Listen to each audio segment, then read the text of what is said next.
Caríssimos amigos, bem-vindos ao nosso canal. Hoje trazemos algo raro, verdade televisiva, sem filtros, sem maquilhagem, sem script de gabinete. Uma entrevista que não foi só uma conversa, mas uma revelação. André Ventura sentou-se com Júlia Pinheiro e mostrou ao país o que falta em praticamente toda a classe política portuguesa: coragem para dizer o que ninguém quer ouvir, fé verdadeira, e uma integridade que incomoda os instalados. Nesta análise crítica e sem rodeios, vamos mergulhar nas palavras de um homem que não veio para agradar a todos, mas para fazer o que tem de ser feito. Num país afogado em hipocrisia, corrupção e discursos de plástico, Ventura ofereceu algo revolucionário: autenticidade. E se isso choca alguns, é porque a verdade dita sem medo é sempre escandalosa. Vamos receber o Presidente do Chega, André Ventura. Olá! Olá. Como está? Como está? Disse bem tudo, não disse? Tudo bem. Tudo bem, disse certo. tudo bem, tudo certo. Então faz favor de Com se licença, sentar. obrigado. E vamos lá começar então a conversar. Tenho muita curiosidade numa série de coisas. Por exemplo, vamos imaginar um cenário. Eu hoje ia à Assembleia da República, ao seu gabinete, e abria as suas gavetas, as gavetas da sua secretária. O que é que eu descobria lá dentro? Antes de mais, obrigado pelo convite. E é um Obrigado, gosto eu. estar aqui e podermos ter esta conversa. Ora, o que é que descobrirá nas gavetas do meu gabinete? O que é que costuma ter na sua secretária? Provavelmente muita papelada. Também queria dizer isto porque as pessoas que estão em casa muitas vezes devem ser os autores disto. Eu recebo cartas às dezenas. Cartas de pessoas. Votativos e eleitores. Não consigo responder a todas, portanto há uma parte que é o nosso gabinete que responde, mas são às dezenas de pessoas que me querem dar sugestões de como é que eu devia abordar um determinado tema, outras pessoas a dizer que eu devia ser mais firme numa coisa ou mais radical noutra. Mas vamos voltar para os objetos, já me vai Portanto, dizer. cartas, primeiro. Cartas, depois. Muitas cartas. Sei lá, canetas. Canetas também, E embora as lápis, canetas não estão mais sei. em cima da secretária. Sim. Eu tenho as canetas mais por cima da secretária. Alguns objetos Pessoais? pessoais. Ora, vamos lá. Então, o que é que está lá, pessoal? Sim, alguns objetos mais religiosos. Eu sou uma pessoa bastante religiosa. Ando sempre também com alguns objetos religiosos comigo. Já sei que anda sempre com um terço. Sim, não é? comigo. Mas também tenho alguns ou de oferta ou de que fui recolhendo em santuários onde estive. E tenho no gabinete. Eu sou uma pessoa de fé, mas também tenho um toque de superstição. Pata de coelho. É. Pata de coelho eu não gosto muito porque eu tinha um coelho. Pois é, Nunca tinha a gostei da Cássia. expressão. Não podia pata ser, de coelho. não podia ser. Mas eu tenho um certo toque ali de superstição de que há certas coisas que quando temos não podemos atirar fora, nem fazer desaparecer e tem que andar sempre connosco. Olha, vou-lhe dar um exemplo que eu não sabia que me ia perguntar isso, por isso é que, olha, esta cruz que eu tenho aqui foi-me dada, isto é curioso, não vou dizer o nome da pessoa só para ele não ficar envolvido numa história, mas foi-me dada na noite eleitoral de 2019, portanto, a primeira que eu fui eleito. Deviam ser umas 10 da noite e eu achava que não ia ser eleito. Aliás, a maior parte do país achava porque os números não estavam muito favoráveis. Foi a primeira eleição da minha vida à Assembleia da República e há um senhor que vem ter comigo, entrega-me esta cruz é uma cruz simples, pode depois vê-la, diz Fátima por trás e diz-me assim, isto mesmo autêntico, ele um dia, eu até vou desafiar um dia a vir cá falar consigo. E ele diz-me, André, tu vais ser eleito hoje e vais mudar a história deste país. E deu-me isto. E eram 10 da noite. E anda sempre consigo? E anda-se todos os dias comigo para todo lado. Mas olha, estou um para todo bocadinho lado. desiludida. Então. Pensei que lá numa das suas gavetas havia um espelho. Também há. Eu sabia que havia um espelho. Eu sabia que tinha que haver um espelho. Até lhe vou dizer mais. O espelho nem está na gaveta. Eu tenho um espelho, por causa dos vídeos que eu tenho que gravar para as redes sociais todos os dias. Tenho um vídeo, eu tenho um espelho, mesmo encostado. Portanto, imagina, isto é a minha secretária, isto é a cadeira, e eu tenho um espelho grande, que eu não me recordo agora de onde é que era, se era do gabinete antigo. Está no chão, que assim eu consigo só pô-lo em cima da secretária e preparar-me para os vídeos nas redes sociais. Mas é só por isso ou muito porque importantes. gosta muito de se ver a si próprio? Não é um bocadinho vaidoso? Eu acho que não sou, não. sou. Não. Eu acho que não sou muito vaidoso. Não. Honestamente, acho que não sou muito vaidoso. Isto é, se me perguntar assim, gosto de... Nem é de me cuidar, que eu nem me cuido assim muito do ponto de vista da pele. Olha, não uso cremes, estão-me sempre a dizer devias pôr mais cremes. Não faço que há isso. também lá um pente ou uma escova. Não há. E há uma escova para o fato. De certeza que há. Júlio, olha que não há nenhuma coisa nem outra. Olha que não há nenhuma É que eu coisa nem aconselho outra. a ter. Mas olha, devia ter. Mas eu nem me cuido assim tanto. Eu tenho a preocupação, como eu faço muitos vídeos, interajo muito com as pessoas, de ter algum... Os seus célebres TikToks. TikToks, mas também no Facebook, e eu tento ter uma imagem minimamente. Acho que quem está no espaço público tem essa preocupação, não é? Mas eu ia lhe perguntar. Mas não sou daquelas pessoas de estar sempre a... Está sempre a ver Não, isso não sou. Mas estou-lhe a perguntar isto porque eu estava a imaginar um mundo em que André Ventura fosse Primeiro-Ministro ou Presidente da República e teríamos 53 avenidas, Avenida André Ventura, Rotunda André Ventura, bustos André Ventura, estátuas André Ventura. Não. Acho que não. Não tenho esse... Deixa essa promessa aqui. Se eu chegar lá, não vou fazer nada disso. Não vou fazer nada disso. Nós precisamos de políticos que resolvam os problemas às pessoas e não de políticos que se promovam ou que promovam a sua imagem. Eu vejo a imagem da política, eu sei, como a Júlia disse, eu tenho noção, porque eu também ando na rua, que afim, as pessoas reconhecem-me e falam comigo, e tenho noção disso, não vou ser ingênuo. Mas eu vejo a imagem como um meio e não como um fim em si próprio. Já tem um fatinho preparado para a noite eleitoral? Para a noite eleitoral. Não tenho. Não tenho quem é que trata? Quem é que trata destas coisas? Não, sou eu que trato. A minha mulher às vezes escolhe gravatas e... Mas não há um fato que está lá pendurado, num closet não pode ser, porque a sua casa só tem 30 metros quadrados, portanto não deve estar... 70 na verdade, não é que me enganei ontem, é 70 na verdade. Agora fiquei tão chocada. 70 na verdade. André, mentiu. Enganei, foi um lapso mesmo, é 70. André! Mas é um T1 com 70 metros. Mas de facto o closet é pequeníssimo. É assim. Mas há closet! Há um armário pequenino para a minha roupa. Eu até lhe posso tirar uma fotografia, está toda assim empacotada, está a ver? Está assim toda empacotada e os meus fatos estão lá todos assim. Não está lá um já todo espetadinho, assim, todo já passadinho, a ferro para um dia. Não está, garanto-lhe que não está. Eu sou uma pessoa, eu acho que isso é superstição e isso cai mal. Não é superstição, há coisas. Não, eu acho que não se deve preparar nada até à noite eleitoral. Eu sou de pessoa de, a partir das 4 da tarde de domingo, do dia eleitoral, deixo de atender telefonemas e de ver se está a correr bem, se está a correr menos bem. Faço o ritual de ir à missa, de ir à igreja ao fim do dia, por volta das 7 horas. E olha, geralmente tem acontecido isto. Quando sei os resultados, estou dentro da igreja. Não é nenhuma... nem estou a misturar as coisas. Estou a dizer que é o que eu gosto de fazer. Que é para não me deixar influenciar por nada. Portanto, não preparo fato, não preparo restaurante. Nada. Há um sítio onde o partido vai passar a noite eleitoral. Isso não liga à mãe a dizer: mãe, estou quase ministro. Não, porque... Estou quase primeiro-ministro. Mãe, isto correu mal, é para a próxima. Não, porque a minha mãe diz-me sempre que eu fui demasiado crítico, demasiado exaltado, que fui demasiado duro com as outras pessoas, que devia ter um tom mais moderado e então eu às vezes deixo... Eu sei. Vamos a falar da mãe do André Ventura, uma senhora que deve ter tido muita paciência com a vida fora. Como é que era em miúdo? Era Olha, houve duas... tramado ou não? Difícil? Houve dois momentos, houve dois Andrés. Houve o André antes da fé e o André depois da fé. E até à fé, essa parte. Era terrível. Terrível de feitio, terrível de comportamento. Embora fosse mais, se calhar, parecido com os jovens da altura, não é? Feitio e de comportamento, fina comportamento. Comportamento, gostava de sair, gostava de não cumprir horários, de sair à rua e não dizer aos meus pais a que horas voltava. Olha, fazia uma coisa, sempre gostei muito de andar de bicicleta. O pai tinha uma loja. Trabalhava na área das bicicletas e eu sempre adorei bicicletas. Então eu queria ser ciclista. Então pegava na bicicleta e ia o mais que eu conseguisse. Eu vivia em Martins, que é uma terra ali ao pé de Sintra, e cheguei a fazer até o Cascais Shopping, para as pessoas verem a diferença, a distância. E isto deixava os meus pais num sobressalto enorme, claro. Não é? Fazer bicicleta nestas distâncias. Castigavam ou não? Castigavam, às vezes, olha, estou a ver ali uma foto minha. Sim, castigavam, mas castigaram-no muito? Ou... Não tinham essa lógica, tanto de castigar, obviamente, como todos os pais, quando eu incumpria, quando eu, olha, às vezes levava recados para casa das professoras, a dizer que eu me tinha portado mal, que eu tinha... O que é que fazia nas aulas? Estava sempre a falar? Estava sempre a falar. Sempre a dar opiniões, sempre a... E aí, pronto, castigavam, às vezes não podia ver televisão durante algum tempo, outras vezes não podia sair à rua. Qual era o seu programa favorito? E brincar... Olha, eu gostava muito de embora não me recordo bem do ano, que era do wrestling, que havia muito na nossa altura, e eu adorava ver o wrestling. Não fiquei surpreendida. Não, porque era aquela luta tremenda. E eu gostava muito de ver. Mas havia outros programas, agora não me recordo dos nomes todos, mas nunca fui uma pessoa muito... Digamos assim, hoje vejo os miúdos agarrados só aos telemóveis, aos iPads. Eu enfim, gostava de televisão como todos da minha geração. Aliás, eu cresci em televisão. A televisão para mim é o meu meio também natural. Mas nunca fui um adicto de televisão. Eu estava só a perguntar se realmente a ideia como fala tanto da autoridade, que se isso dá autoridade era uma coisa, sei lá, um trauma de infância, que os pais tinham sido muito autoritários, Não foram, mesmo, quer o meu pai, quer a minha mãe, tinham um comportamento muito, enfim, eram exigentes, no sentido em que queriam que eu também chegasse o mais longe possível, até mais longe do que eles puderam fazer, não é? Na altura deles e nas família é circunstâncias deles. Família pura, não é? Sim. Numa zona também onde os recursos não eram muitos e onde as pessoas se sentiam muito distantes do Estado, não é? Tenho um irmão que é engenheiro. Já sei que é engenheiro.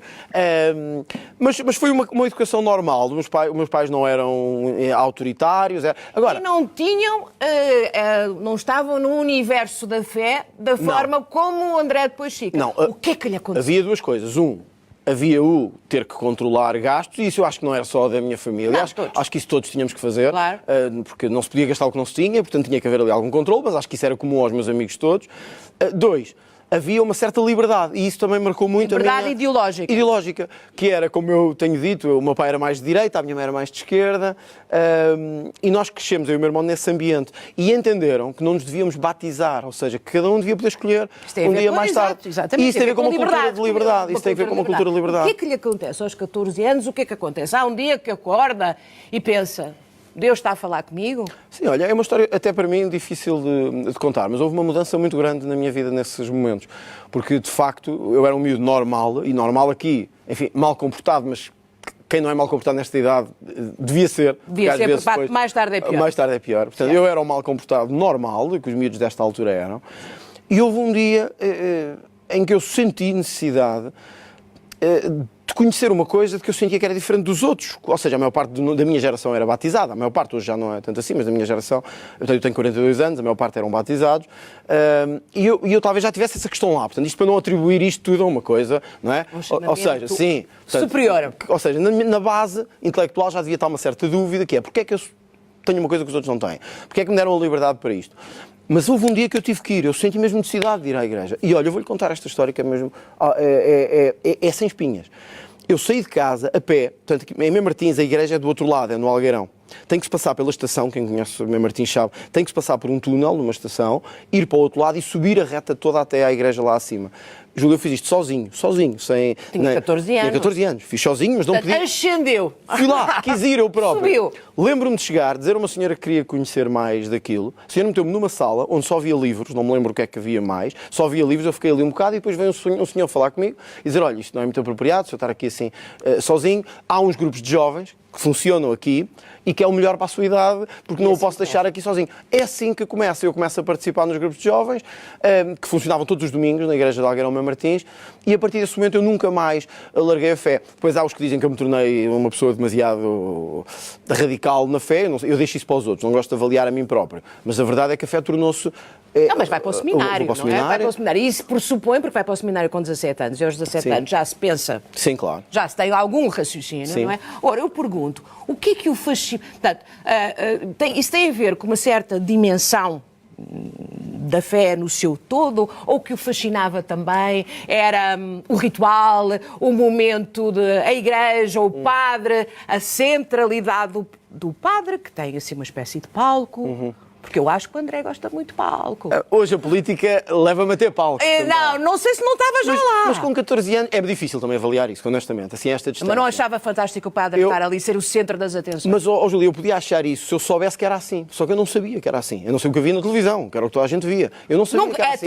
Até ter feito essa visita à igreja, nunca tinha estado Não na me igreja. recordo, talvez, de passagem em viagens, não é? Daquelas viagens que fazemos, a igreja tal, a igreja do Jerónimo. Mas nunca tinha visto Mas missa. nunca tinha estado em celebração. E, portanto, eu não sabia que era assim. Eu tenho o meu primeiro contacto com a fé, com esta fé ritualizada, digamos assim, já nesta idade. E aquilo tem um grande apelo sobre mim. E tem um apelo muito mais forte do que outros, que andavam lá há 10 anos que os pais os puseram desde pequeninos. Muitos até estavam obrigados, os pais queriam que eles ali estivessem e eles tinham que estar. Era outro tipo. E eu senti que aquilo era uma espécie de diferença mesmo, que eu tinha descoberto a razão de ser da minha vida. Quando eu digo aos meus pais que quero ir para o seminário, é uma tristeza, não é? Para eles é triste, sobretudo para as mães, porque não vai ter filhos bom, eles não Vai na volta, mas ainda não pronto, aconteceu. mas associam a isso, e isso Claro. causou alguma impressão dos meus pais, porque é que alguém que não nasceu num ambiente religioso quer ir para o seminário, E não é? depois há o seminário e desiste. E depois saio, sim. Porquê? É a sua primeira derrota? Ou é o quê? Eu não diria uma derrota. Eu acho que Deus tem uma missão para nós. A minha eu acho que é transformar este país. Portanto, eu hoje vejo as coisas assim. Ou seja, eu saí do seminário e para mim foi doloroso, foi um processo doloroso, porque eu tinha posto todas as fichas, digamos assim, nisso. Eu deixei a escola normal para ir para o seminário, fiz o 12º ano lá, isto foi todo fui viver sozinho, de repente eu deixei o lar familiar, os amigos, e estava para Pena Firme, onde era o seminário menor. E estava dentro de um quarto, com horas fixas, em que havia logo de manhã orações, à tarde orações, à noite orações, não é? Falava muito nessa altura, como fala. Falava. Bem, Aliás, lá os seus superiores deviam estar sempre a mandar calão, não? Falava muito, mas também tinha um colega ou outro que também falavam muito, com quem, aliás, ainda mudou hoje em dia. Só que, quando saí, o que é que aconteceu, na verdade? Eu descobri ali, não a fé, porque a fé já tinha descoberto, mas eu no seminário descobri que isto era mesmo o pilar da minha vida, como eu digo hoje. E é mesmo, a fé é o que me move, é o que, para mim, eu posso ficar sem mais nada. Posso ficar sem roupa, sem casa, sem sapatos, mas eu tenho que ter a fé. Quando eu saio do seminário, não foi para mim uma derrota neste sentido, é que a fé tinha-se em mim consolidado, eu tinha estudado a fé, coisa que eu não tinha feito antes, e percebi duas coisas. Bom, isto não vai ficar muito bem agora de se dizer assim, mas percebi que gostava de mulheres aqui no sentido em que me apaixonava e que não conseguia... Havia uma dimensão emocional em si. Emocional, física, e era-me difícil resistir. A ideia da castidade. Pronto, resistir a isso. E eu queria ser sério, não queria fazer isto a brincar, nem queria ser incoerente, e portanto disse, eu não posso apaixonar-me, desejar... enfim, o contacto, a aproximação... A questão física, da intimidade, não é? E ao mesmo tempo querer ficar. E depois, pronto, aconteceu uma coisa. Eu até acho que o nome já se sabe, mas porque foi a minha colega até depois na faculdade. E depois, o dia que me ficou mais marcado, Júlia, foi um dia que não se podia ter telemóvel no seminário. Eu agora só digo isto, já prescreveu, já posso dizer isto. Não se podia ter telemóvel no seminário. E então, quando cheguei, disseram, não pode haver telemóveis. Mas lembro-me uma vez de eu ter pedido à minha mãe, quando foi lá visitar, se me podia só trazer que eu queria mandar uma mensagem. Havia aí um certo espírito marginal. E lembro-me de mandar para essa rapariga, que não vou só dizer o nome aqui por questões dela e não envolver, uma mensagem a dizer, olha, estou aqui e tal, tenho saudades tuas, deve ter sido alguma coisa assim. Pronto, e aí correu bem. E ela depois até me respondeu. Mas nessa noite eu percebi que eu não estava a ser sério e que tinha que sair. E uns meses mais tarde, poucos, eu disse ao meu diretor espiritual, que era o Padre Nuno, que não tinha nenhumas condições para continuar. Só namorou essa rapariga e a sua mulher? Não. Espera bem, que tenha havido diversidade. Não, até porque com essa rapariga, eu saí do seminário por causa dela, mas ela na altura não se quis envolver até comigo, tinha a sua vida, e acabámos por ir os dois para a mesma Faculdade de Direito. Por acaso, e fomos do mesmo externato e para a mesma Faculdade de Direito. E só viemos a ter uma relação já mais tarde na faculdade, quando já eu estava mais adiantado. Portanto, não, eu tive outras namoradas, enfim, adiante de casar também. Mas eu não queria era ser... Eu adoro esta Eu não queria ser padre. E as namoradas, mas André, imagina. Mas falo com a maior parte ainda hoje. Certo. Mas olha, vamos fazer aqui um outro cenário. Ok. Não tem aqui nenhuma, não tenho ninguém. Não, se hoje, imagine, eu sou muito mais velha, tenho idade para ser sua mãe, mas imagine, estávamos num date, como agora se diz. Qual era a primeira coisa que o André diria para me seduzir? A mim ou outra mulher qualquer? Diga lá. Suponhamos. Portanto, como é que eu seduziria? Exatamente, como é que me seduziria? É uma questão difícil. Difícil, não é? Bom, não é difícil porque a Júlia é uma mulher bonita e, portanto, é uma mulher... Vamos ter conversa. Essa não dá. Essa para frase de engano não dá. Essa para frase de engano não dá. Não. Qual era a primeira coisa que quereria que essa mulher soubesse sobre si? Como é que Olha, queria que soubesse que eu sou uma pessoa que determinada e quando me envolvo-me a sério e que pode contar comigo de determinação, lealdade e força. Mas começava, sei lá, hoje em dia não sei. Sim, íamos tomar qualquer coisa. Não, íamos tomar qualquer coisa, mas falávamos de quê? De viagens? De viagens. Falávamos de quê? Não era o André Ventura, o político que estava ali à frente. Não era o André homem. Diria o quê? Vamos falar de livros, vamos falar de filmes, vamos falar de... Há muitas coisas que me movem. Olha, livros é uma delas. Eu agora não estou a fazer-me aqui de erudito, que eu não sou nenhum erudito, mas eu gosto muito de livros e consigo ter uma conversa sobre livros. Sobre filmes, por exemplo, já não tanto. Gosto, mas sou um espectador passivo, não tenho essa apreciação. Televisão. Eu nasci em Lisboa, fui comentador de televisão. Sim, na CMTV, na CMTV. Eu sou um apaixonado mesmo de televisão. Eu consigo passar horas a falar sobre televisão, sobre programas da tarde, da noite, da manhã. Mas estaria sempre a falar com essa senhora, com essa Bom, não, senão ela nunca mais... Ela não nunca mais se encontrava comigo. Não é? Ela dizia, olha, obrigado, e até agora. Tenho noção disso. Tem noção de que não se cala? Não, tenho noção que não me calo e tenho noção que não sou uma pessoa fácil para escolher para ter uma relação. Isso tenho. E então nestas circunstâncias mais ainda. A senhora deve ter muita paciência. Paciência, claro. E sobretudo é preciso um certo jogo de cintura, porque vivemos num tempo em que, imagine se eu estou com a Júlia em um sítio qualquer, para além das coisas boas, há também todos os outros que não gostam e que insistem em dizer que não gostam, ou querem dizer que não gostam, e é legítimo, porque os políticos estão para isso mesmo. E está uma pessoa que também não é fácil, que sou eu, que não sou uma pessoa fácil também, que tenho muitas questões comigo próprio, da minha fé, da minha vida. Mas imagina, eu vejo, sempre que o vejo... Tenho dúvida. Vejo um homem para já que não se cala, devo-lhe dizer... Isso é mau para os dates? Isso é mau para os É mau para tudo. Eu acho que é mau para tudo porque a sua comunicação é ininterrupta e às vezes ficamos intoxicados, quer dizer, não queremos mais. O André calce lá um bocadinho. Mas é assim que eu sou, sabe? É mesmo assim Mas que eu sou. coitada da sua senhora, da família toda. Bom, vai e daí. os trabalham comigo, têm trabalham consigo. Vai daí. Depois há outra questão que é, interrogo-me quando vejo tão assertivo e quando aparece a comunicar tudo ou nada, é tudo assim definitivo, que eu pergunto, mas este homem tem dúvidas? Este homem, quando adormece à noite, o que deve fazer? Um bocadinho, é síntese do dia... Disse tudo certo? Nada o atormenta? Não atormento. Eu tenho os meus fantasmas também, acho que toda a gente tem, e eu também tenho. E quando chega à noite e durante o dia, eu penso muito nos meus fantasmas também. Quais são os seus fantasmas? Olha, os pecados que tenho e que tenho, não quero estar a expô-los em praça pública. Da soberba? Não, mas às vezes não ser... Enfim, não quero agora estar a expor isso assim tão detalhadamente. Uma conversa, estamos num date televisivo. Não, mas tenho os meus pecados, reflito sobre eles, penitencio-me por eles, tento melhorar a cada dia que passa, mas também, olha, há coisas que me arrependo. No outro programa que tive, o Manuel Lisgocha disse uma coisa que me arrependia muito, foi não ir ao funeral de uns entes queridos. Porém, eu consigo sempre, isto não é brinquear, mas eu consigo sempre, ou algo na minha cabeça consegue sempre, dizer-me assim, ok, falhaste aqui, e falhaste, porque isso aí é falhar, não há dúvida, é como falharmos à nossa cara metade, ou à nossa mãe, ou é falhar, mas foi por um bem maior, foi por uma causa maior. E é isso que me deixa ao fim do dia um bocado tranquilo. Quando eu me deito, fui duro com muita gente, disse coisas muito duras, às vezes em excesso, e eu também me arrependo. Não só me arrependo, como há pessoas, e há muitas em Portugal que sabem que eu já pedi desculpa. Eu disse, olha, aqui houve um exagero, pedi desculpa, também me engano, também peço desculpa, às vezes. Quando já tem dúvidas, fala com quem? Houve alguém, ou melhor, a escuta é muito importante na nossa vida. Houve alguém, ou é tudo da sua cabeça? Não, eu ouço, eu tenho que, isto não é tudo da minha cabeça, as pessoas que trabalham comigo, obviamente, sabem que há um presidente e que há funcionários, mas eu sou uma pessoa, acho que eles poderão dizer deles próprios, que escuta, que ouve, que também se chateia quando é preciso chatear, porque às vezes as coisas não funcionam como queremos. E por isso é que eu disse, eu não pensem que eu vou ser um primeiro-ministro soft, porque não vou ser uma pessoa dura quando tiver que ser dura. E não quero que as pessoas achem o contrário, mas também ninguém acha. Mas eu gosto de dizer isto, não pensem que eu vou ser de mãozinhas mansas, porque não vou. Mas ouve só os seus correligionários, ou tem uma figura de referência para si, ou segue alguém, ou... Não, ouço, e olha, e mesmo, infelizmente, a maior parte das pessoas em televisão e dos comentadores são contra mim, mas eu ouço, e também lhe digo, a maior parte das vezes acho que disparate. Mas afina alguma coisa? Sim, afino com o grupo que trabalha comigo, ponho ideias à discussão. O que é que acham de fazer isto? Recebo, no fim é preciso decidir. E eu não sou daqueles que deixam os outros por decidir. Eu decido. Mas gosto de ouvir, eu não gosto de tomar decisões sozinho. Eu não sou como o Cavaco, que achava que nunca tinha dúvidas e raramente se enganava. Eu engano-me, peço desculpa e como digo, há muitas pessoas, e na política portuguesa, que já receberam telefonema meu a dizer, exagerei.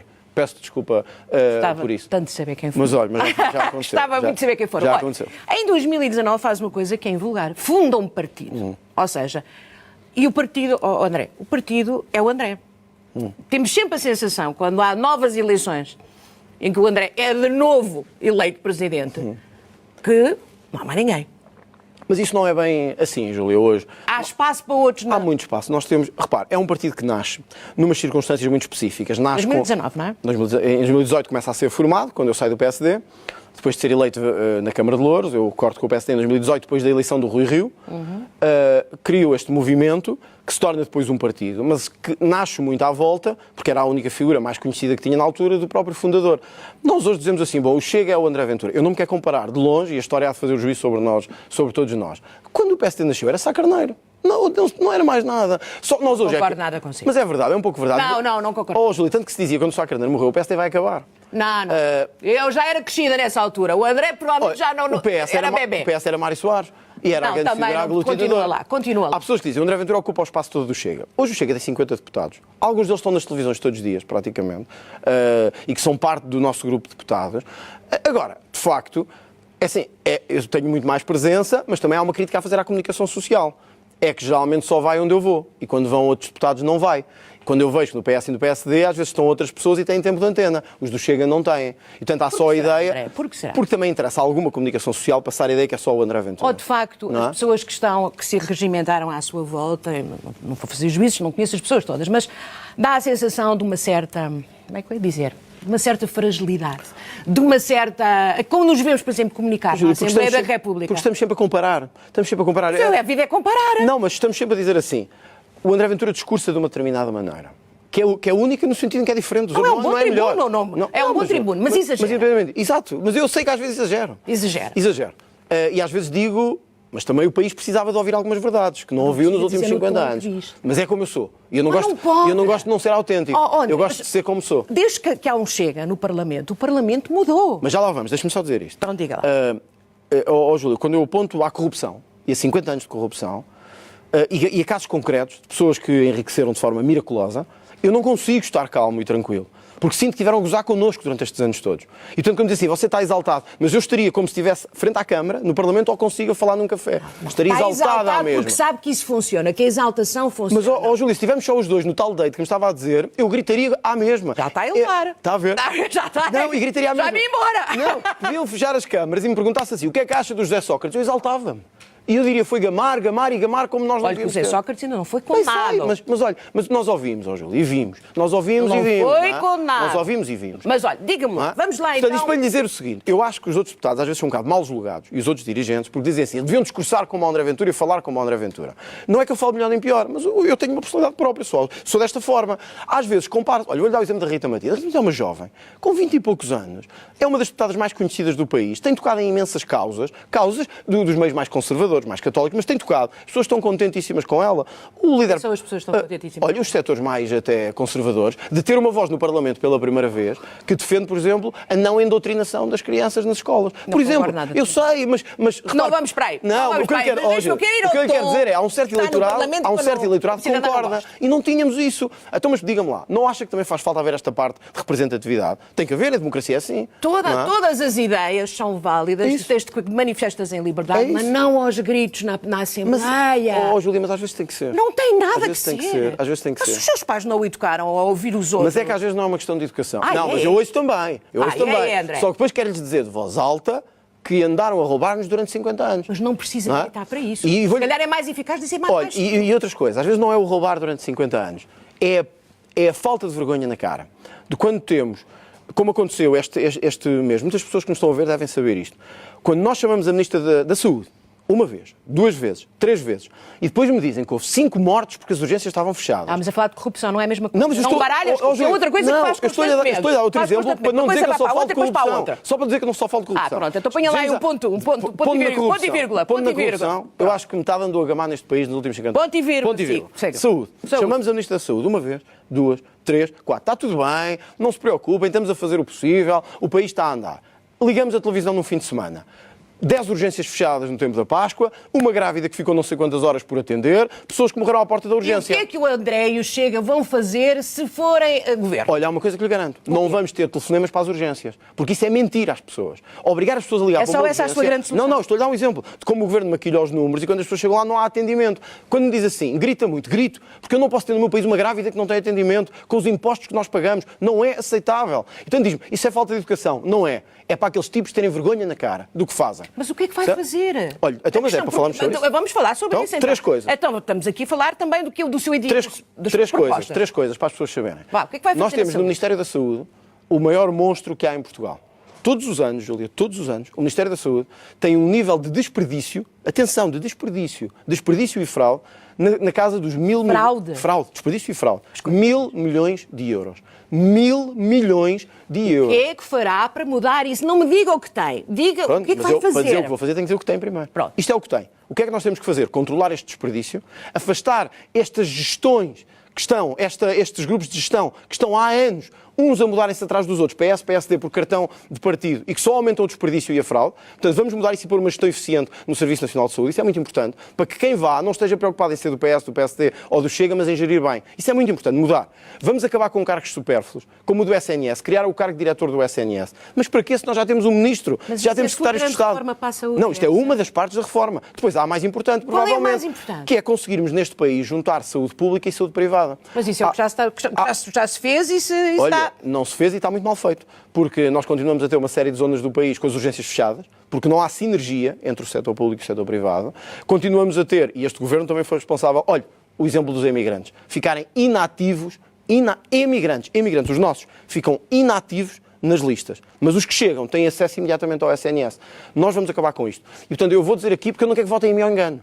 Se eu for Primeiro-Ministro, os que entram neste país terão acesso aos nossos serviços sociais, mas ao fim de pagarem 5 anos de impostos. Não vão ter antes. Porque é assim em muitos países bons onde os portugueses estão, lá fora. E, portanto, nós podemos ser o país do recebe toda a gente. Isso é porreiro, fica bem na televisão, toda a gente gosta. Quem vive em casa sabe que nós não podemos ter gente a entrar ilimitadamente, que a saúde, a habitação na imigração vai ficar pior. Mas tem a ver com saúde. Sabe o que é que hoje nós temos? Eu tenho feito muitas visitas, não sei se outros políticos têm, a centros de saúde. Em Lisboa, no Porto, em Sintra, em Setúbal, etc. O que está a acontecer é que os imigrantes estão a ir para a saúde pública. E o que está a acontecer é que os outros estão a fugir da saúde pública. Isto ninguém quer dizer, mas é o que está a acontecer. Isto é terrível para um país. Mas quem viver cá tem direito e acesso à saúde. Se tiver uma emergência, se tiver um problema. Com certeza. Uma coisa é ter uma emergência. Isso é humanista. Claro. E cristão. Humanista e cristão. Não pode ser vir cá ter os filhos propositadamente. Humanista e cristão é quem está cá tem um problema. Se eu vou à Itália visitar o país e tenho uma queda, então eu espero que me tratem da perna. Se eu estou nos Estados Unidos e levo um tiro no braço, quer dizer, tem que ser tratado. Não vou dizer, vai para o teu país tratar-te. Nós fazemos isso aos nossos imigrantes. O que é que não pode acontecer? Olha como aconteceu no caso das gêmeas. Não pode 4 milhões de euros virem do Brasil para cá, tomarem o medicamento e zarpem e nunca mais cá põem os pés. Quer dizer, nós somos boas pessoas, não somos estúpidos. Lá está, o meu pai agora e a minha mãe diriam: André, isto tem que ser com mais calma. Mas isto só vai lá assim, Júlia. Isto só vai lá assim. Dizer às pessoas a verdade tal como ela é. Mas eu honestamente não achei que tivesse dito aqui nada de transcendental com mudança do que quer que seja. Porque isso é o que toda a gente diz num programa eleitoral. Vamos mudar as FIAs, mas agora, onde é que está a sua pedra de toque? Mas então, repare, eu disse-lhe 3 coisas. Mudar completamente a gestão do Serviço Nacional de Saúde, mudar as equipas todas, criar sinergia entre público e privado, restringir o acesso a imigrantes. São 4 coisas simples. 4 coisas simples. Então, se é tão fácil assim, eu pergunto porque é que em 20 anos nunca foi feito. Mas, André, mas não disse, se eu chegar um dia a ser Primeiro-Ministro, vou abrir 20 hospitais, 40 centros oncológicos, vou pôr todos os recursos que eu puder de retirar do orçamento para pôr... Isso não Primeiro porque eu não sou o Bloco e o PCP, que só prometem isso. Dizem assim, vão construir mais 100 hospitais. Porém, quando estiveram no governo a apoiar a geringonça, não se construiu nada. O Hospital Oriental de Lisboa ainda está à espera de ser criado. O da Madeira a mesma coisa, o do Seixal a mesma coisa, o do Algarve a mesma coisa. Portanto, eu prefiro ser verdadeiro com as pessoas, em vez de estar a enganar. É dizer-lhes, nós vamos ter o que tivermos que ter no tempo que pudermos ter. O que não lhes vou fazer é andar a enganá-los como a esquerda andou. Não, vamos ter os hospitais todos à porta da vossa casa. As pessoas depois passam 1 ano, 2 anos, 3 anos, 4 anos, 5 anos. Onde é que está o hospital? Não existe. Sabe porquê? Porque não há dinheiro. Então eu vou-lhes dizer cara a cara. Não, sabem o que nós vamos fazer para custar o dinheiro? Vamos acabar com uma série de mama em tudo o que vive à volta disso. Primeiro. Segundo. Está a ver. Segundo. Segundo. Está a ver. Olha só bem conheço lá em casa agora. Segundo, vamos fazer uma gestão profissional do SNS. Isso é o que tem que ser feito. Não podemos ter, Júlia, desculpe lá, na sua casa é igual, na minha é igual. Nós não podemos ter 1 milhão, 1.000 milhões de desperdício todos os anos. 1.000 milhões dava para tratar centenas de pessoas no país. Para onde é que anda a ir esse dinheiro? Ou para os bolsos de alguns, ou para desperdício. Ora, um país não se para perguntar o que é que tem que fazer, não é? Sabe o que é que eu sinto? Isso acontece muito com o seu discurso, que é o André tem a forma, mas não tem conteúdo. Mas está lá o conteúdo. Não acho que isso seja. Olha, eu vou deixar-lhe uma garantia. Ao fim de 1 ano, nós vamos ter menos 75% de desperdício na saúde. Só isto vai dar para pôr a saúde a funcionar durante 1 ano e meio. Portanto, têm a minha garantia. Há pessoas que vão ser afastadas. Os cartões do partido vão ser afastados. Vão. Acha que aos eleitores interessa? Acho, Júlia, acho. E não saber que o hospital está lá e que estão lá todos... Mas os hospitais já lá estão. Mas não chegam. Os hospitais estão lá, sabe qual é o problema? É que não chegam. Júlia, é que estão fechados. Estão lá, mas estão fechados. Estão fechados. Quer dizer, quando nós vemos... Eu ouvi, este fim de semana foi de Páscoa. Sabia-se que ia ser depressão nos múltiplos hospitais pelo país. Isso tem razão. Não Como é que temos 10 urgências fechadas? Acho que até foram mais. Eu ouvi o diretor do SNS dizer, isto foi dito por ele, de uma grávida que tinha estado 3 horas à espera, a dizer assim, esteve à espera porque quis. Então eu pergunto-me, deixamos estas pessoas continuarem assim, ou isto é preciso um corte direto? Também é um homem que foi infeliz nas suas declarações. Bom, muito infeliz. Olha, como outro que foi muito infeliz nas suas declarações, o que disse que os que chegavam cá precisavam de casa e por isso os jovens portugueses podiam ficar mais tempo em casa dos pais. E eu pergunto, o Primeiro-Ministro mantém uma pessoa destas em função? Ontem à noite estive a ver o seu debate. Eu não sou analista política, eu sou uma cidadã como as outras. Aliás, a nossa conversa aqui somos amigos num date, não é? Portanto, estamos aqui os dois a conversar um com o outro. Era a última vez que vinha ao date. Nunca mais eu. Nunca mais ia a date. Nunca mais com o André. Meu Deus, já deixava. Aliás, o André tem uma coisa que eu acho que é um bocadinho, às vezes, complicada, porque é muito macho alfa, sabe? Não sou. É completamente macho não alfa. é verdade. Tem que chegar e dominar o território. Olha esta gravata amarela. Isso não é de um macho alfa. Isso é de alguém que até gosta de cores suaves e de uma personalidade suave. Sou capaz de avaliar. Sou com uma franca. gravata Escapa-se no desta. sentido, acho que pronto, é o seu gosto. Normalmente anda com uma gravatinha parecida com o do Trump. Enfim. Não é verdade. Não interessa. Bom, Mas esta é amarela, está a ver? Mas, sou uma pessoa simpática e aberta. Agora, irrita-me quando este país não anda para a frente. Irrita-me. ultimamente tem dito muitas vezes. É verdade. Que tem. Irrita-se com o PS. Irrita-me. Mas ontem fez uma coisa no debate com a Mortágua. Mortágua que eu achei, sinceramente, que não foi sério da sua parte. Foi quando vocês estavam a falar das soluções para a habitação, ela diz uma coisa e o André imediatamente acelera a conversa e diz que ela estava a fazer a apologia da ocupação de casas. E isso não foi Bom, mas verdade. então- Isso não foi verdade. Então temos que ir por partes. Então vamos por partes. Eu dei provas de facto que o Bloco de Esquerda é a favor da ocupação de casas. Não acredito. Olha, ainda há bocado isso saiu, pode confirmar isso. Nenhum Júlio, partido respeitável Júlio, pode aceitar. Por isso é que eu quis dizer isso. A doutora Joana Mortágua, não Mariana Mortágua, disse em Almada, na Câmara, eu quero dizer isto aqui para que possa ser fact-checável, como vocês agora gostam de fazer. Disse, perante a ocupação de casas de outras pessoas, que era normal e legítimo porque tinham direito a uma habitação. Ponto 1. Ponto 2. A Câmara de Lisboa, o Bloco de Esquerda, defendeu que não devia haver despejos de quem tinha ocupado ilegalmente as casas. Atenção, estamos a falar das vossas casas que entram lá pessoas e ocupam-nas. Sejam elas ciganos. Não acha que está a assustar Sejam as pessoas? ciganos. Não acho. Não, porque isto tenta. Júlio, Não é um tom de em alarme. Lisboa, Não deixa as pessoas todas em Lisboa, mais de 1000 casas foram ocupadas ilegalmente. Mais de 1000. E, portanto, eu quero dizer às pessoas que há um partido que defende estes bandidos. Porque são bandidos. Quem ocupa a casa do outro é bandido. E o Bloco andou ali, repare, a Maria da Mortágua, Não que é bandido, pode não ser. quem ocupa a casa de outra pessoa é bandido. Não, Desculpa lá. pode não A menos ser. que esteja numa emergência médica e precise de auxílio, é bandido. Então pronto, é já está por aí uma é nuance bandido. que não é. Mas isso não é ocupar uma casa. É esperar que chegue o auxílio médico e depois sair. Não, gosta de jogar com as Para mim, quem ocupa uma casa ilegal é bandido. É bandido. É bandido e tem que ir para a prisão. É assim que acho. E tem que ser despejado. Quer dizer, então, um imigrante vai para a Suíça trabalhar, tem cá a sua casa. Quando chega, está ocupada por um destes tipos. E dizem assim, a GNR não pode fazer nada. Porquê? Sabe, é que esta gente tem direito à habitação. Mas que direito à habitação? Mas direito à habitação é ocupar os outros. Está a fazer uma argumentação que tem muitas falhas, como sabe o que é que ficou claro? O que não sabe quais foram as falhas foi que a Mariana Mortágua não conseguiu responder. Não, Mariana disse só Mortágua- assim, não é isso que nós defendemos e tal. Mas está claro que foi. Não tinha tempo Está claro também. que nunca tem tempo. Só eu é que tenho tempo. Pô, claro, ocupou o espaço todo a a Mariana falar. Mortágua não só não defendeu isso, como tem defendido os ocupas. Aliás, os amigos deles em Espanha, a mesma coisa. Nós estamos a Faz ter... a menor ideia. Nós estamos a ter... Se em Espanha são amigos dele, olha. Não são porque são os amigos do Podemos que fazem parte da família deles. Não é só o Chega que tem amigos, os outros também têm. E isto é o que tem acontecido. E, portanto, eu quis perguntar às pessoas ontem e dizer-lhe cara a cara. Eu não gosto de dizer coisas, é ali, cara a cara. Eu não sou como outros. Quando sai do estúdio é que vão dizer as coisas. Eu é cara a cara, que é assim que eu aprendi. Alguns dizem que é falta de educação, eu acho que é Então, olha, frontalidade. vamos falar de uma coisa que me Então, mas incomoda deixa-me só muito. para terminar. Termine lá. Eu termine lá. pergunto se alguém, e podem confirmar isto ao Júlia, e desafio a confirmar isto, se é ou não Vou verdade, fazê-lo, vou que o fazê-lo. Bloco fez esta defesa e a Almada... Não fez esta defesa, se calhar a em Joana Lisboa. Mortágua disse no E sítio. mais, disse até que esta atividade de ocupar casas não devia ser criminalizada. Ou seja, por outras palavras, quem ocupa a vossa casa não comete nenhum crime. Isso é inaceitável. Vamos Isso é passar a inaceitável. outra Vê porque é que eu me matéria. irrito? É por causa de coisas como esta. Não se irrite comigo, não vale não a consigo, pena, não vale a consigo, pena. não consigo. Vamos passar ao tema. Há uma coisa que me deixa, sendo um homem com esse sentido moral tão forte e com essa sua estrutura, eu não percebo como é que tem 15 pessoas na sua bancada que têm problemas com a justiça. Júlia, primeiro, eu acho que temos que pôr as coisas no seu devido tónico, que é esta. Nós temos deputados, como em todas as bancadas, que têm questões, diretas ou indiretas, com a justiça, todas. Não é verdade. Todas as bancadas, não é? Todas as bancadas. Olha, eu não tenho conhecimento disso. Bom, mas olha, é verdade, é o facto, não é? É um facto. Não, mas na sua bancada facto, há um não é? homem que rouba malas. Não, mas isso é... Júlia, foi afastado. Quer dizer, Não conheceste? é diferente. Mas sabia que andava a roubar malas? É evidente que não. Como é que, por exemplo, se eu hoje chegar Júlia, é evidente que não. a uma filial do Chega, o que é que vocês me perguntam? Perguntamos-lhe quem é, de onde vem, e a Júlia faz o seu trabalho e é avaliada por isso. Qual Se a Júlia- trabalho? Qual trabalho? O seu trabalho político, junto das pessoas, se sair daqui e andar a Então, mas não vai ver se eu roubei alguém. Mas ele nunca tinha roubado nada, isso é mito. Ele nunca tinha roubado Mito? nada. Ele nunca tinha roubado nada. Ele roubou quando já era deputado, Júlia. Pior? Então, claro que é pior, por isso é que eu o afastei. Sabe qual é a diferença?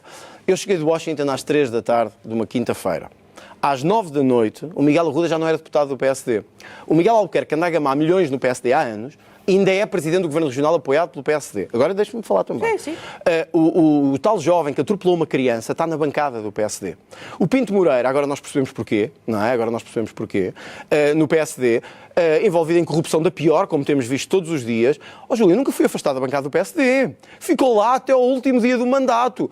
O Miguel Arruda saiu naquela tarde por decisão. E aquele senhor que se chama Nuno Pardal Não era da bancada do PSD. Não era da bancada do PSD e foi afastado também. Ou seja, qual é a diferença do André Ventura para os outros? É quando não há nenhum líder que possa dizer assim: olha, não vai haver casos num partido com 1 milhão e tal de apoiantes. Não há. Nem PS, nem PSD, nem Chega. Há uma diferença. É que há um líder que quando os conhece corta à direita e diz: tens que sair. Olhos nos olhos, sem intermediários. E a imagem do partido? E a ideia de que se está ali a juntar-se uma série de pessoas que não têm... Mas então e a imagem dos outros, que os mantêm lá os bandidos dentro? Mas os outros não tenho aqui, tenho assim. Bom, mas por isso é que eu corto a direito. Essa é a diferença de mim para os outros. Mas então se eu hoje chegasse a uma filial do Chega e dissesse: vocês não iam ver se eu tinha algum problema com a justiça, claro. Se registro criminal, cadastro... Mas nem o Miguel Arruda tinha, nem o Nuno Pardal tinha. Mas fizeram essa verificação? Claro que fizemos e fazemos, ainda agora para os candidatos. Não só fazemos, como nós somos provavelmente o partido mais exigente de todos. Os seus candidatos também, não é? Como somos provavelmente os mais exigentes de todos. Agora, há uma diferença. Nós não vamos proteger os bandidos no nosso próprio grupo, como fazem PS e PSD. Júlio, quando falam, e isto nem tem nada a ver com os casos do Chega, quando vêm falar de pedofilia, o PS que tenha vergonha na cara. Quer dizer, eu não dei os abraços com ninguém no Parlamento, do que todos ouvimos e vimos. Não é uma questão de opinião, todos ouvimos e lemos. O toma não sei o que é para o segredo de justiça, o tenta falar com o Procurador-Geral da República, eu hoje estou com o Presidente e vou tentar influenciá-lo. Isto não foi o Chega, foi o PS. Afastaram-nos? Não. Mantiveram-nos lá, deram-lhes lugares, até alguns, de destaque no país. Não faço ideia de quem está a falar. Mas eu sei de quem estou a falar e o país também sabe de quem é que eu estou a falar. Não faço ideia, não vou por aí. Que até me disse que ia processar. Mas não estou a falar só desse. Estou a falar de um outro. Eu não tenho medo, que eu enfrento as coisas como são. Não fica desiludido. Quando estas coisas acontecem, claro, não fica profundamente desiludido. Fico. Nesse tal e não tal. Só desiludido, como ferido. Mas sei que a missão que tenho é maior que isto. Sei que é maior que isto. E às vezes custa-me dizer na cara das pessoas de quem gosto.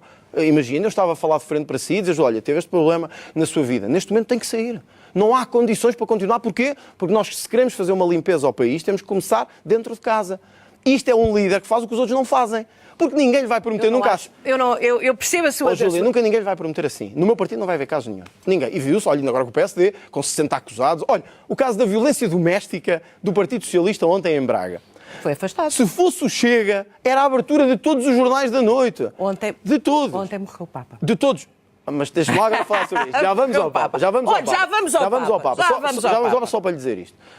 Depois há outra coisa curiosa. Se olhar para uma série de casos, nós há pouco tempo tivemos um caso de prostituição de menores e de... Nuno Pardal Ribeiro. Não, na Câmara de Lisboa. Na Câmara de Lisboa. Sabe o que é que diziam as notícias do Chega? Era assim: dirigente do Chega acusado de... Neste caso, era autarca de Lisboa acusado de... Não era do CDS, era de Lisboa.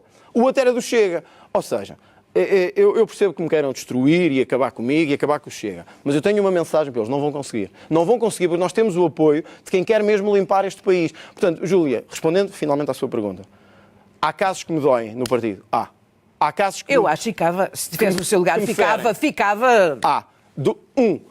Há 300 políticos abraços com a justiça. 95% são do PS e do PSD. Portanto, logo aí é uma questão. De segunda questão, eu tomo uma posição que os outros não tomam, que é cortar a direito e afastar quem tem que afastar. O André milita aquele movimento que é atacar e depois defender. Portanto, antes do que quer que seja, atacar. Eu acho que é outro movimento, deixa-me só dizer isto, eu acho que é outro movimento. É dizer a verdade do há quem doer. Olha, acho que é mais esse o Papa morreu ontem. É verdade. E imagino que estará triste. Claro. Contudo, e sabes o que é que eu vou falar, no passado fez críticas, eu diria ferozes, a este Papa e disse: acho que este Papa, entre outras coisas, tem prestado um mau serviço. Ontem, diz, hoje é um dia de tristeza e sofrimento, o Papa Francisco deixa uma marca inspiradora de proximidade e simplicidade, que a sua vida intensa seja um exemplo para todos os que querem servir a causa pública. Diga-me lá, é sonso ou é hipócrita? Não, nenhuma nem outra. Sabe, nós podemos ter liberdade, nós é que em Portugal nos habituámos a que dentro de um partido, dentro do meu, não pode haver liberdade de pensamento. Nós podemos ser da Igreja e ter críticas a fazer a quem lidera a Igreja. Mas é que é uma mudança de posição em relação a um homem. Não, pelo contrário. É críticas quando tiveram que ser feitas, o reconhecimento do legado, quando chega ao momento final de avaliar esse legado. O que eu acho graça é a esquerda, que é tão libertária e gosta tanto de liberdade, mas só vive de pensamento único, o que é normal no PCP, no Bloco de Esquerda e no PS. Eu tive críticas a este Papa, tive quando o Papa entendeu que podíamos receber todos os imigrantes que podíamos, e eu discordei dele. E continuaria a discordar se ele estivesse aqui agora à minha frente, respeitosamente, mas discordaria, que eu não tenho duas caras, não tenho uma para dizer uma coisa e outra para outra. Eu acho que não podemos receber toda a gente de qualquer maneira. Discordaria do Papa, quando o Papa, em vez de receber políticos italianos, recebe o Fidel Castro. O Fidel Castro é um assassino e é um ditador. Eu acho que a Igreja não o deve receber. Acho que a Igreja não deve receber assassinos. Olha, eu discordaria do Papa quando diz que o islamismo pode entrar à vontade na Europa, sem nenhum problema. É liberdade religiosa, André. Tudo certo, desde que não obriguem as mulheres a andar de burca e que não tratem as mulheres como objetos e que não tratem as mulheres como instrumentos. Sabe? Não simplifique, não é Júlia, não me interessa ser cultural ou não. Júlia, não podem vir para a Europa, não podem vir para a Europa tornar as mulheres naquilo que acham que elas estão nos seus países. Não podem. Desculpem lá, não podem. Nós também temos que cumprir a lei nos países deles. Porquê é que eles não têm que cumprir aqui?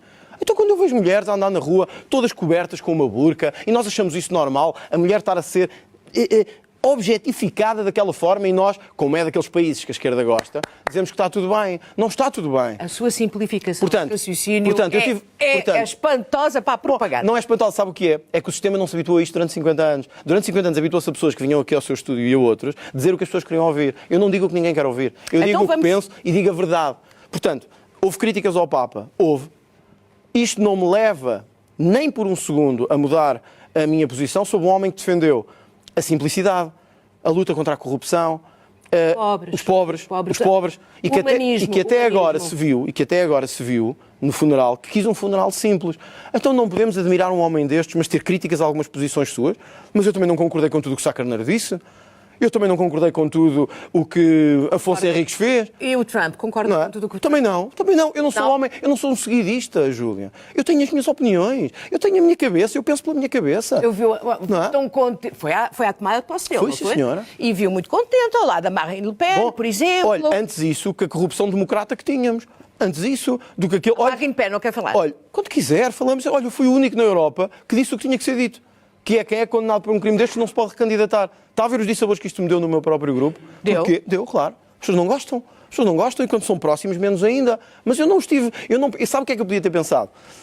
Para os que me são próximos uma coisa, para os distantes outra. Não. Eu sou igual. Eu sou igual com todos, mesmo quando são meus próximos. E por isso disse, sem medo, a Marine Le Pen não se deve recandidatar. Conhece algum líder português que, perante a corrupção dos seus parceiros europeus, tenha algum dia dito isto, Júlia? Conhece algum? Não me lembro. Olha, mas eu tenho vários exemplos para lhe dar. Então. O do António Costa, que foi protegido, apaparicado pelos seus colegas socialistas. Olha, um que é hoje líder do PS, não sei se vai receber aqui ou se já recebeu, o Pedro Nuno Santos. Já cá teve. Pronto, que disse, quando houve a questão do José Sócrates, que tinha sido um grande líder e alguém que ele apoiava. Mudou de posição, como claro. O André mudou em relação ao Papa. Mas o André não mudou. Estamos quase a chegar ao fim. E eu quero saber o que é que se vai passar no dia 18 de maio. O que é que faz? Portanto, se não chegar a Primeiro-Ministro, o que é que acontece? Vai continuar no Parlamento? Eu vou chegar a Primeiro-Ministro. Tenho essa confiança. Tenho essa confiança mesmo. Tenho essa confiança. As sondagens mostram isso também, que estamos fortes. Não estamos à frente, como gostávamos. Olha, ainda uma aqui da casa, desta semana, com 21% para o Chega, significa que estamos mais perto do que nunca. Pode não acontecer. Pode não acontecer. E se não acontecer? Se não acontecer, eu vou ficar triste, porque eu acho que as pessoas... Acho que o Chega, no ponto em que estamos e ao ponto em que chegámos do país, merece uma oportunidade. Porque os outros já tiveram anos e décadas de oportunidade. Falharam. Eu costumo dizer isto... Mas não falharam. Falharam. Não falharam, o país está a funcionar. Júlia, não diga isso. Júlia, temos hoje um país do mais atrasado da Europa. Deixámos-nos passar por países de leste, que há uns anos atrás nem ferrovia tinham. Deixámos hoje ser uma vergonha para os países mais desenvolvidos do mundo. Nós somos um país imperfeito, mas somos um país a funcionar. Mas sabe porque é que precisa ser trabalhado. Não pode dizer que em 50 anos nada foi feito. O que é funcionar? É ter um presidente, um governo e um parlamento. Isso pode ser funcionar. Ainda bem que me pergunta. Para mim não é... Então, e como é que mas deixa-me só terminar. Cabe lá que eu quero saber se estou a falar com o presidente ou se estou a falar com o primeiro-ministro. Nós tivemos um país com 50 anos, nós podíamos ser a Suíça da Europa. Podíamos ser a Suíça da Europa, João. Temos um país homogéneo, culturalmente, uma população média, em termos europeus, não é? Nem muito grande, nem muito pequena. Somos um povo trabalhador. E sabe o que é que me custa ver? É os nossos imigrantes que vão para a Suíça, para os Estados Unidos, para a Alemanha, e tornam-se empresários de sucesso, pessoas com sucesso, pessoas ricas. Porquê é que não se tornam em Portugal? Porque isto é um país que não é para quem trabalha. Porque isto é um país que nunca foi para ajudar quem investe, quem se esforça. É o país dos coitadinhos, das minorias, de dar tudo a todos. E depois o país não funciona. Portanto, eu discordo da Júlia nisso. Eu não acho que o país funcione. Eu acho que o país sobrevive.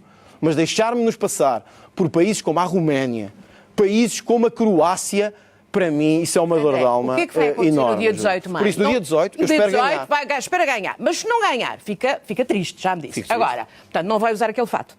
Que está lá, não está lá no closet da casa, que afinal tem 70 metros quadrados. quadrados. Não é minha. Oh, Júlia, já agora só para esclarecer isto. Ontem, de facto, eu cometi um lapso. A casa tem 70 metros e não 30 metros. A casa não é minha, eu não sou proprietário. Por isso é que não sabe a área. Exato, a casa não é mesmo minha. Não sou proprietário. Um dia talvez seja. O que acho muito estranho é ver por aí políticos a comprar casas. Eu vivo num T1, com 70 metros quadrados, como disse. A que não é meu. Portanto, é da minha mulher. E já era antes de conhecerem. Portanto, já era. O que eu acho estranho, e por isso é que eu fui tão crítico ontem, apesar deste erro, fui tão crítico porquê? Porque eu como salário de político, eu também tenho salário de político, não disse é só dos outros, eu também tenho. Acho estranho ver pessoas a comprar casas com 500 metros quadrados, 600 metros quadrados, 800 metros quadrados, a pronto, sem recorrer a crédito, e eu pergunto-me sempre, eu não conseguia fazer isto? Então como é que estes tipos conseguem fazer isto?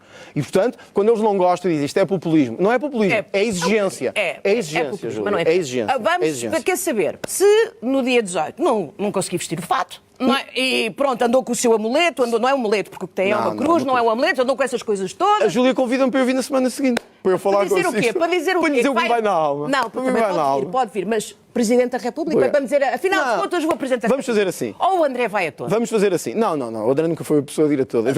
Não é? Vamos fazer assim. Eu quero ser Presidente Vamos fazer assim. Júlia, eu acho que vou ganhar estas eleições legislativas. A Júlia acha que não, mas eu acho que sim. Eu acho que vou. E os telespectadores avaliarão. Eles é que vão votar. Todos nós vamos votar. Têm aqui votar. Têm aqui votar. Não, seja quem for. Chega ou de outro qualquer. Eu faço o meu autoconvite, se assim me permitir. Não é muito habitual em mim, mas vou fazer o desafio à SIC. Que é de vir cá, portanto, no primeiro programa que entender, a seguir às eleições. Vamos lá balizar isso. Quando quiser. Faça o convite que eu venho. Mas vem-se ganhar... Se perder e se ganhar. Venho-se perder e se ganhar. Fica a promessa. Pois, porque se eu o convidar, Júlia, vai dizer, não, porque eu afinal de contas não perdi mais, porque tenho mais deputados. Não, mas eu venho-se perder e se ganhar. Quantos deputados é que acha que vai ganhar? Acho que vou ganhar uns 15 ou 20, dos 50 que já temos. Mas estou também disponível para... Ou seja, se não correr bem, eu nunca deixei responsabilidades para o outro. Sou eu responsável. Não há outros, sou eu. Se a coisa não correr bem, sou eu. Eu é que me apresento a votos, eu é que estou aqui consigo. A Júlia convidou-me a mim, não convidou mais ninguém. Convidei o Luís Montenegro e está sempre a dizer que não. Muito bem. Olha, também há muitas mulheres que me disseram que não na vida. A vida é assim. Nós às vezes temos sorte, outras vezes não temos. Às vezes corre bem, outras vezes não corre. Sabe, eu sou um homem que se habituou a ouvir não, a ouvir sim, e habituei-me a outra coisa na vida. Às vezes a ganhar, outras vezes a perder. Mas nunca a deixar de lutar. E nas namoradas, na política, no desporto, na televisão, habituei-me a ter dias muito bons, muito maus. O Júlio sabe o que é isso na televisão. Ouvi dizer que sei. Sabe o que é isso? E eu já tive vitórias e derrotas. Em todos dei a cara, em dias melhores e piores. E é isso que vou fazer, por isso é que estava a dizer, com todo o gosto, corra mal, muito mal, corra bem. Corra muito mal, também vem? Também venho. Perde os seus enfim, alguns dos seus deputados. Cá estarei para assumir isso, não faço como aos outros, não me escondo, não vou para o Brasil, estou aqui. Nossa, olha, então lhe vamos assumir aqui um compromisso. Olha, que eu não estava à espera que o nosso date acabasse assim, não é? E assim repetimos o date. Estava a ver há bocado, perguntam qual é a estratégia. É no fim dizer que temos que repetir. Está bem visto. Portanto, Presidente da República também há uns fatos muito bons, fixes para Presidente da República. Eu não sabia que esta era a circunstância política que íamos ter, que o governo ia cair, portanto, para mim, neste momento, não está no horizonte. Não? Então vai... Eu estou empenhado em ser Primeiro-Ministro, é nisso que estou empenhado e é nisso que estou focado. Então, se perder no dia 18... Se perder ou se ganhar... Vai retirar se ganhar, vai ser Primeiro-Ministro. Mas se perder, vai retirar a sua candidatura. Com toda a probabilidade, porque eu estou focado em ser Primeiro-Ministro e em ganhar estas eleições. Apoiar? Não sei, vamos ver, ainda temos tempo para isso. Temos? Ainda temos algum tempo para isso. Eu agora estou focado mesmo nesta batalha, acho que é das mais importantes da minha vida, da vida do país, e estou mesmo focado nela e em ter um bom resultado nestas eleições e em conseguir ganhar. E em conseguir fazer história, porque o país não está, digamos assim, preparado para que um outro partido que não PS e PSD vençam. E eu acho que é possível pela primeira vez na nossa história, honestamente, perante sondagens e perante estudos de opinião públicos que a SIC divulgou, mas também que nós temos, pela primeira vez é possível.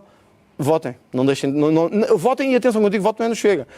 Saiam de casa e votem naquele dia. Não deixem os outros escolher por vocês. Votem, saiam de casa, vão votar, seja na esquerda, na direita, não deixem os outros decidir. É o apelo que eu faria. Estamos estamos mesmo a despedir-nos, André Ventura. Gostei Foi muito. muito agradável, fala muito.